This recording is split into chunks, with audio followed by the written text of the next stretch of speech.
इस सेक्शन के अंदर स्टूडेंट्स हम वेक्टर फॉर्म को स्टडी करेंगे ब्रैग्स लॉ की। और स्टूडेंट्स मैं यहाँ पर ये मान के चल रहा हूँ कि आपको रेसिप्रोकल लैटिस के कंसेप्ट क्लियर हैं, आपको रेसिप्रोकल लैटिस बनानी आती है। और वैसे तो स्टूडेंट्स हम इसको स्टडी कर चुके हैं इवोल्व कंस्ट्रक्शन के अंदर। तो स्टूडेंट्स अगर आपको रेसिप्रोकल लैटिस बनानी आती है तो मैंने यहाँ पर ये बोल दिया है कि ये इस प्लेन के अंदर मैंने एक रेसिप्रोकल लैटिस ड्रॉ कर रखी है और इस रेसिप्रोकल लैटिस के अंदर हमें ब्रैग्स लॉ को स्टडी करना है, जो कि इवोल्व्स ने हमें बताया था कि ब्रैग्स कंडीशन कहां कहां पर सेटिस्फाई होगी। ये हम एक डिटेल्ड के अंदर लेक्चर बना चुके हैं, फिर भी हम बात करते हैं। इस रेसिप्रोकल लैटिस के अंदर हमें कोई एक पॉइंट सिलेक्ट करना है, एनी आर्बिट्रेरी पॉइंट। वो पॉइंट मे और may not be lattice point हो सकता है। इस रेसिप्रोकल का ये जो आर्बिट्रेरी पॉइंट है वो रेसिप्रोकल लैटिस का पॉइंट हो भी सकता है, नहीं भी हो सकता। ठीक है, इसके बाद हमें क्या करना है, इस आर्बिट्रेरी पॉइंट से एक वेक्टर ड्रॉ करना है और ये वेक्टर की जो लेंथ होगी वो कितनी होनी चाहिए, सबसे पहले मेरे को इस पर बात करनी है। जो ये हमने आर्बिट्रेरी पॉइंट लिया है, इससे जो मैं वेक्टर ड्रॉ कर रहा हूं स्टूडेंट, ये जो मैं वेक्टर ड्रॉ कर रहा हूं, सबसे पहले ये वेक्टर किसकी डायरेक्शन में होना चाहिए, ये वेक्टर जिधर से मेरी एक्स रे आ रही है, इसका मतलब मेरी एक्स रे ऐसे आ रही है। इसका मतलब मैंने ये वेक्टर कैसे ड्रॉ किया है, in the direction of A incident beam of A X ray draw किया है। अब जहां पर ये कंडीशंस है, ये वेक्टर रेसिप्रोकल लैटिस के ओरिजिन को अप्रोच करना चाहिए जरूर। इसका मतलब ये जो लैटिस वेक्टर है ये क्या है, इस इंसिडेंट बीम की और इंसिडेंट बीम कौन सी है, parallel pencil beam of x ray है, उसकी डायरेक्शन में। इसका मतलब मेरी एक्सरे ऐसे प्रोपगेट कर रही है, ये प्रोपगेशन वेक्टर है एक्सरे का। और प्रोपगेशन वेक्टर आप जानते हैं कितना होता है, 2π/λ। इसका मतलब ये क्या है, के प्रोपगेशन वेक्टर को हम डिनोट करते हैं के वेक्टर से, और जिसकी वैल्यू कितनी होती है स्टूडेंट्स, 2π/λ। और ये लैम्डा क्या है स्टूडेंट्स, ये इस एक्सरे की वेवलेंथ है। इसका मतलब मेरे को जो ये वेक्टर है ना, इस वेक्टर की लेंथ कितनी सिलेक्ट करनी है, 2π/λ लेंथ को सिलेक्ट करना है।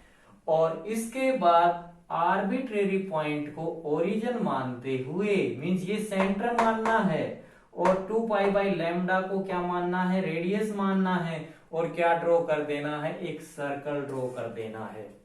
प्लेन के अंदर हमेशा ये सर्कल बनेगा, 3 डायमेंशनल रेसिप्रोकल लैटिस के अंदर ये हमेशा क्या बनेगा, स्फीयर बनेगा।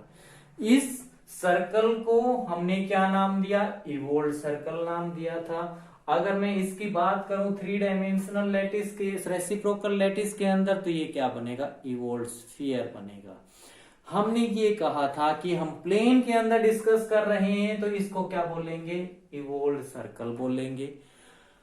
तो इसके बाद जब हमने ये सर्कल ड्रॉ किया तो इसका रेडियस कितना बन गया स्टूडेंट्स, 2π/λ बन गया।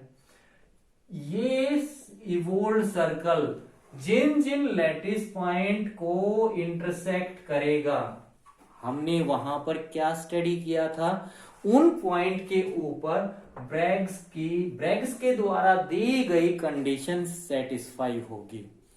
और जिन पॉइंटों के साथ ये इवोल्व स्फीयर इंटरसेक्ट नहीं करेगा, उन पॉइंटों के ऊपर ब्रैग्स के द्वारा दी गई कंडीशन सेटिस्फाई नहीं होगी।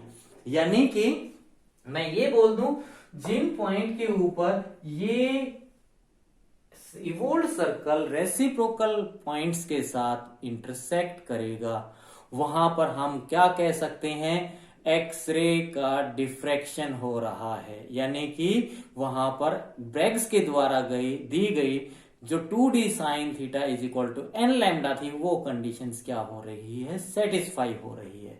इसका मतलब ये अगर मैं कहूं कि ये वो रेसिप्रोकल लैटिस पॉइंट है जिस पॉइंट के ऊपर ये इवोल्ड सर्कल या इवोल्ड स्फीयर क्या कर रहा है, इंटरसेक्ट कर रहा है। तो यहां पर जो डिफ्रैक्टेड एक्सरे पहुंच रही है, ये कोई डिफ्रैक्टेड एक्सरे है, इसका मतलब अब ये डिफ्रैक्टेड ये एक्सरे किसके साथ डिफ्रैक्ट हुई है स्टूडेंट्स, ये किसी प्लेन से डिफ्रैक्ट हुई है क्रिस्टल के।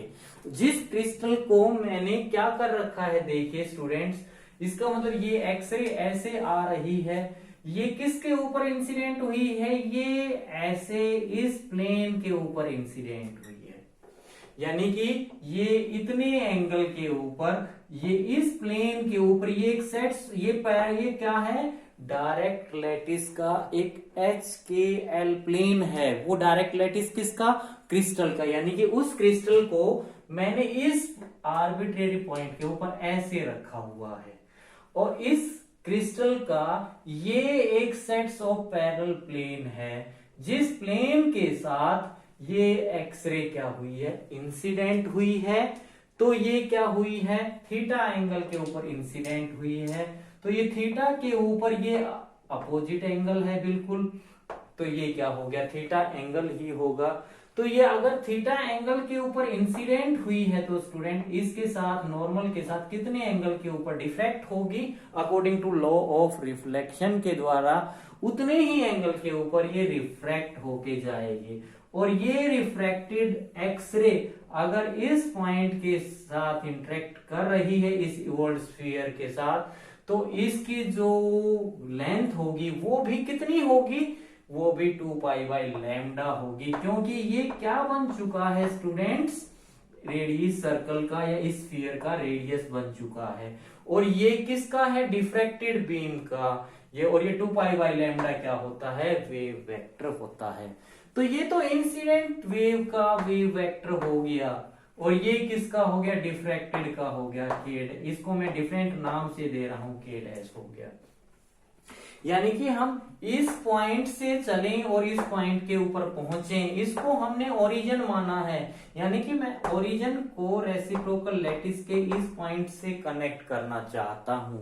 तो अगर मैं स्टूडेंट्स यहां पर अगर इस रेसिप्रोकल के ओरिजिन को कनेक्ट करूं इस लैटिस पॉइंट के साथ, तो मेरे को क्या करना होगा, एक वेक्टर ड्रॉ करना होगा, और उस वेक्टर को हम क्या कहते हैं, that is called the reciprocal lattice vector. और ये जो रेसिप्रोकल लैटिस वेक्टर है, ये किस किस को कनेक्ट करेगा, एक तो ओरिजिन को कनेक्ट करेगा, और किसको कनेक्ट करेगा, रेसिप्रोकल लैटिस के दूसरे पॉइंट के साथ ओरिजिन को कनेक्ट कर देगा। अब ये जो लैटिस वेक्टर है, इसकी डायरेक्शन कौन सी होगी स्टूडेंट, इसको हम स्टडी कर चुके हैं। ये क्या होता है, जो ये HKL प्लेन है स्टूडेंट, ये HKL जो प्लेन है, ये HKL जो प्लेन है, ये HKL प्लेन किसका है, डायरेक्ट लैटिस का, क्रिस्टल का है। इस प्लेन के क्या होगा, ये जो रेसिप्रोकल लैटिस वेक्टर है, ये क्या होगा, बिल्कुल ये इसके नॉर्मल होगा। मींस ये जो लैटिस वेक्टर है वो क्या होगा, नॉर्मल होगा, किसके होगा, HKL plane of direct lattice के। या मैं ये कह दूं, जो ये HKL प्लेन डायरेक्ट लैटिस का है वो क्या होगा, वो एग्जैक्टली परपेंडिकुलर बाइसेक्टर होगा, किसका, इस रेसिप्रोकल लैटिस वेक्टर का। ये कंसेप्ट याद रखना है स्टूडेंट। ये जो HKL प्लेन है, ये HKL प्लेन है, वो क्या होगा, वो परपेंडिकुलर बाइसेक्टर होगा, किसका होगा, इस रेसिप्रोकल लैटिस वेक्टर का। तो उस प्लेन को हम क्या बोलते हैं, ब्रैग्स प्लेन बोलते हैं स्टूडेंट, ये याद रखना है बस, ब्रैग्स प्लेन। ये इसके लिए मैं आपको ये कंसेप्ट बता रहा था स्टूडेंट। तो ब्रैग्स प्लेन क्या होगा हमारे पास, ब्रैग्स प्लेन वो प्लेन होगा जो परपेंडिकुलर बाइसेक्टर होगा रेसिप्रोकल लैटिस वेक्टर का। या मैं ये कह दूं, जो ये रेसिप्रोकल लैटिस वेक्टर है वो ब्रैग्स प्लेन के क्या होगा, नॉर्मल होगा बिल्कुल। तो स्टूडेंट्स ये मेरे पास इसका मतलब मेरे पास क्या बन गया, रेसिप्रोकल लैटिस वेक्टर, जिसको हम डिनोट करते हैं जी वेक्टर से। अब स्टूडेंट्स अगर मेरे को वेक्टर फॉर्म स्टडी करनी है तो ये ओरिजिन है, मैं इसको ओ नाम दे देता हूं, ये मेरे पास बी है। इसका मतलब वेक्टर फॉर्म स्टडी करना है तो हम देखिए यहां से चले यहां पर पहुंचे, यहां से चले वेक्टर ड्रॉ किया, ये इसकी टेल, ये इसका हेड, ये इसकी टेल, ये इसका हेड, ये इस यहां से चले, ये इसका हेड, दोनों का हेड, तो एक ट्रायंगल बन रही है। यहां से देखिए ओ ए वेक्टर क्या चीज है, यहां से ए ओ वेक्टर, ये तो क्या चीज है, इंसिडेंट वेव वेक्टर, जिसकी वैल्यू ये है।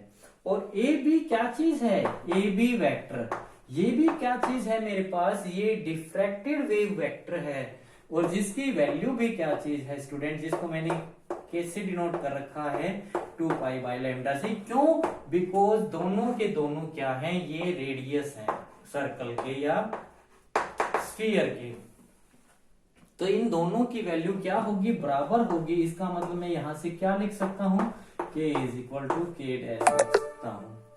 अब स्टूडेंट्स अगर मैं यहां पर देखूं तो ये मेरे पास इन वेक्टर के अंदर सोल्व आउट करने के यहां से चला ये रिजल्टेंट है, तो मैं क्या लगा सकता हूं यहां पर student, triangle law of vector additions लगा सकता हूं। तो triangle law of vector additions मेरे को क्या कहती है, यहां पर this plus this is equal to this, इसका मतलब A O vector plus O B vector is equal to क्या होता है मेरे पास, ए बी वेक्टर, ये होता है हम जानते हैं। तो यहां से ये क्या हो गया student, K vector plus G vector is equal to K dash vector, ये बन गया मेरे पास। अब स्टूडेंट्स मेरे को ये चीज अगर स्टडी करनी है तो मेरे को यहां से क्या कर दूं, अगर मैं स्क्वायर कर दूं यहां से इसको इसी से मल्टीप्लाई कर दूं, तो ये तो क्या हो गया, मैग्नीट्यूड के अंदर के स्क्वायर इज इक्वल टू, यहां से ये क्या बन गया, के डैश स्क्वायर, देखिए यहां से ये के डैश है, यहां से ये k square plus g square plus 2k vector into g vector, ये बन गया। अब स्टूडेंट यहां से k is equal to k dash है, ये तो कट जाएगा, इसका मतलब यहां से ये क्या बचेगा हमारे पास student, that is equal to this is equal to zero.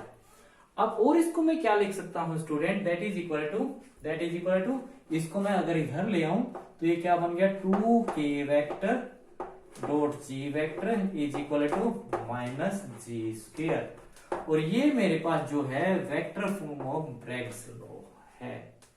इसी फॉर्म्स को हम क्या कहते हैं, वेक्टर की, ये ब्रैग्स लॉ की वेक्टर फॉर्म है।